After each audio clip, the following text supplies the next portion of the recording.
Kita ke Ustadzuna Ahmad Sabik. Ustadz, segala sesuatu yang Allah Subhanahu wa Ta'ala takdirkan pasti ada hikmahnya. Ketika Allah Subhanahu wa Ta'ala menurunkan wabah corona ini ke dunia, ke negara-negara, ya, awalnya dari Cina, bahkan sekarang udah menjalar hampir di penjuru-penjuru dunia. Apa hikmah yang bisa kita petik dari adanya wabah ini?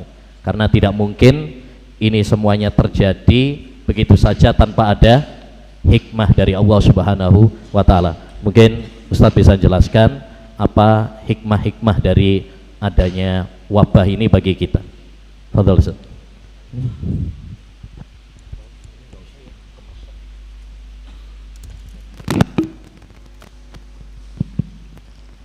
Bismillahirrahmanirrahim. Alhamdulillahirabbil alamin. Wassalatu wassalamu ala asyrafil anbiya'i wal mursalin nabiyina Muhammadin wa ala alihi wa sahbihi ajma'in. Amma ba'd.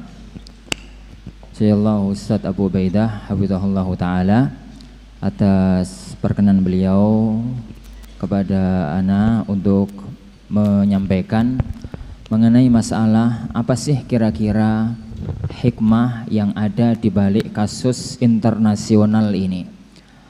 Jadi yang membuat sebagaimana gambaran beliau tadi, dunia dicekam ketakutan. Jadi, dan ini adalah kasus yang sangat menakutkan di seluruh penjuru dunia. Satu hal yang kita fahami para ikhwatin azanillahu wa iyyakum, Allah itu jika berbuat sesuatu, jika menetapkan sesuatu, dan jika menciptakan sesuatu, tidak ada yang jelek secara mutlak. Maknanya, yakni mesti di situ ada kebaikan-kebaikan yang terdapat padanya. Oleh karena itu kita dapati dalam banyak ayat, kita dapati dalam banyak hadis tentang masalah ini. Allah Subhanahu wa Ta'ala, Rasulullah sallallahu alaihi wasallam tatkala mengajarkan kepada kita doa iftitah pada rangkaian doa wajhatu wajhiyah, itu kan ada lafaz wal khairu kulluhu biyadaik wasyarru laisa ilaik, bahwasanya semua kebaikan itu dari Engkau ya Allah, dan tidak ada kejelekan yang itu adalah kepada dirimu. Lah, oleh karena itu apa kira-kira hikmah yang terkandung dari kasus ini, kasus yang mencekam ini, yang menakutkan ini? Pertama, jadi kalau kita bisa mereka-reka membaca itu, agar kita kaum muslimin semakin menyadari bahwa alam semesta ini berada dalam kekuasaan Allah Subhanahu wa Ta'ala. Agar kita semakin menyadari kemahakuasaan, kemahabesaran Allah Subhanahu wa Ta'ala. Jika Allah sudah berkehendak, Allah akan melakukan sesuatu tanpa ada satupun kekuatan yang mampu untuk menghadangnya. Ini dalam banyak ayat Allah Subhanahu wa Ta'ala menegaskan ini, di antaranya firman Allah Subhanahu wa Ta'ala, ini innama amruhu idza arada syai'an ay yaqula lahu kun fayakun. Allah Subhanahu wa Ta'ala, ini itu apabila sudah menginginkan menetapkan sesuatu, maka Allah akan katakan kun, jadilah, maka dia akan jadi. Tidak ada satupun kekuatan yang mampu menghadang kekuasaan Allah Subhanahu wa Ta'ala. Itu yang pertama. Yang kedua, agar kita sadar sebagai manusia, enggak jumawa ini, tapi kita itu sadar manusia itu makhluk yang lemah, makhluk yang fakir. Sekuat apapun manusia dengan militernya, sekuat apapun manusia dengan ilmunya, sekuat apapun manusia dengan kekuatannya, dia di hadapan Allah adalah fakir, dhaif, makhluk yang fakir, makhluk yang lemah. Allah Subhanahu wa Ta'ala menyebutkan dalam An-Nisa, wa khuliqal insanu dha'ifa, dan manusia itu tercipta dalam kondisi yang lemah. Allah Subhanahu wa Ta'ala menyebutkan dalam surat Fatir, ya ayyuhan nas antumul fuqara'u ilallah wallahu huwal ghaniyul hamid. Ya ayyuhan nas, wahai sekalian manusia. Yani antumul fuqara'u ilallah, kalian itu makhluk yang sangat butuh kepada Allah, fakir kepada Allah Subhanahu wa taala. Apapun kalian, siapapun kalian, butuh dan fakir kepada Allah. Dan Allah itu yang maha kaya, Allah itu maha terpuji. Itu hikmah yang kedua. Hikmah yang ketiga para ikhwatan azani Allah wa iyyakum, agar kita semakin yakin, memantapkan keyakinan kita pada rukun Islam yang keenam, iman kepada qadha dan takdir Allah, qadha dan qadar. Salah satu di antara rukun iman adalah qadha dan qadar.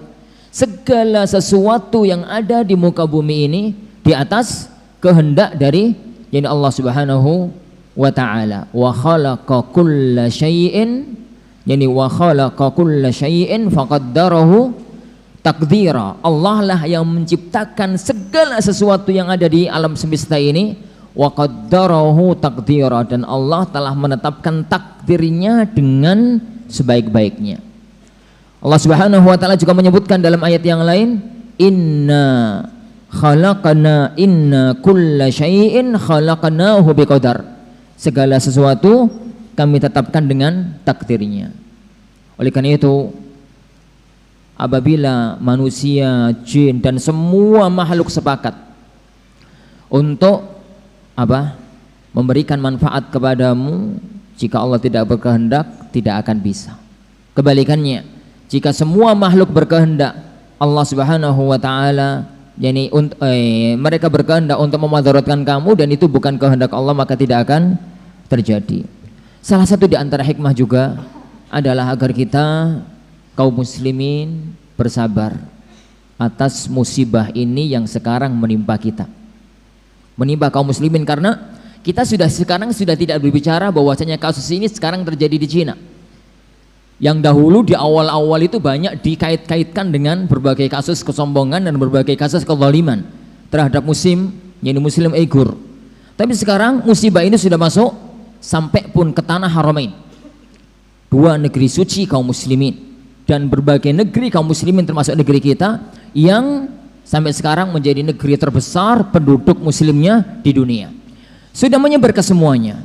Maka salah satu di antara hikmah yang kita ambil adalah kita bersabar dengan musibah yang datang dari Allah Subhanahu wa taala. Karena itulah indahnya seorang mukmin, jika mendapatkan kenikmatan dia syukur, jika dia mendapatkan kemadaratan maka dia sabar. Dan itu ajaibnya seorang mukmin. Ajaban li amril mu'min, inna amrahu kullahu khair, kata Rasulullah. Alangkah menakjubkannya perkara seorang mukmin, semua urusannya baik.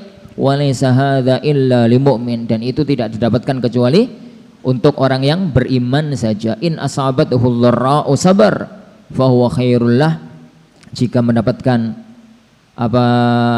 kemadaratan dia sabar dan itu lebih baik, dan jika mendapatkan kesenangan maka dia bersabar dan itu lebih baik. Itu beberapa hikmah dan masih banyak di antara hikmah-hikmah yang lainnya yang disebutkan atau yang mungkin bisa kita sebutkan. Mungkin kalau Anda tambahkan 1-2. Di antara hikmahnya adalah agar kita kembali kepada Allah Subhanahu wa taala, rujuk kepada Allah Subhanahu wa taala. Orang itu biasanya kalau selalu di atas nikmat, enggak pernah kena musibah, enggak pernah kena mara bahaya, itu muncul takaburnya, muncul ujubnya. Tapi begitu dia mendapatkan ujian, begitu dia mendapatkan musibah, dia rujuk kembali, taubat, istighfar kepada Allah Subhanahu wa taala. Dan itu salah satu di antara hikmah kenapa kau Allah memberikan musibah kepada umat manusia. Zaharal fasadu fil barri wal bahri bima kasabat aydin nas. Apa terusannya?